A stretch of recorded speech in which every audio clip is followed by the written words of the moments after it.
Bonjour, je m'appelle Osman. Cette vidéo a été produite lors d'un stage réalisé à l'écoquartier sud-ouest de Montréal en 2014. Ce stage fait partie du programme Québec sans frontières en collaboration avec Meremont et l'association Tierra y Vida. Nous expliquerons le fonctionnement du compostage collectif à ville, une alternative à l'enfouissement des déchets. Souvent situés dans un parc ou comme ici, aux abords d'une piste cyclable, les composteurs collectifs sont utilisés par des citoyens qui viennent chaque semaine y déposer leurs restes de table. Seuls les débris végétaux et les coquilles d'œufs y sont acceptés.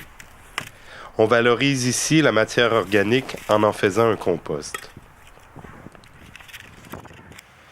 Les restes de fruits et de légumes contiennent beaucoup d'eau et d'éléments nutritifs, ce qui les rend fortement putrescibles et enclins à fermenter. Il faut donc intervenir sur le mélange pour s'assurer que le processus de décomposition se fasse de manière optimale. Pour que la matière puisse bien se décomposer, il faut favoriser un milieu où il y a présence d'air.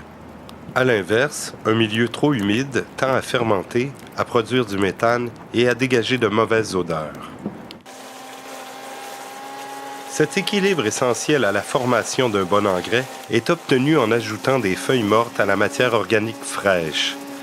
Pour que le mélange soit plus homogène et plus facile à incorporer, les feuilles sont déchiquetées. Leur incorporation permet d'absorber l'humidité, d'aérer le tas et de fournir un support d'énergie aux organismes décomposeurs. Voyons maintenant l'entretien du composteur. Premièrement, il faut aérer en profondeur. Ensuite, il faut bien mélanger. Une fois que les feuilles mortes sont bien incorporées aux résidus alimentaires, la décomposition débutera par une phase active où les bactéries, champignons et micro-organismes décomposeront rapidement la matière organique et feront augmenter la température du tas. Les résidus après ce stade ne seront presque plus reconnaissables. Une fois la température redescendue, les débris seront de nouveau envahis par des organismes décomposeurs qui continueront à affiner la matière et à libérer des nutriments. Dans ce petit écosystème, beaucoup d'organismes vivront et mourront en participant au processus d'humification de la matière organique. Quand le compost est mature, il présente un aspect de terreau et semble exempt de vie. C'est à ce moment qu'il devient un engrais structurant pour le sol en permettant une libération lente des éléments essentiels à la croissance des plantes.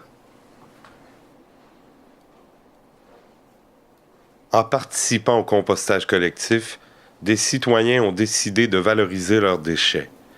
Et plutôt que de les enfouir dans le sol, ils ont choisi de le nourrir.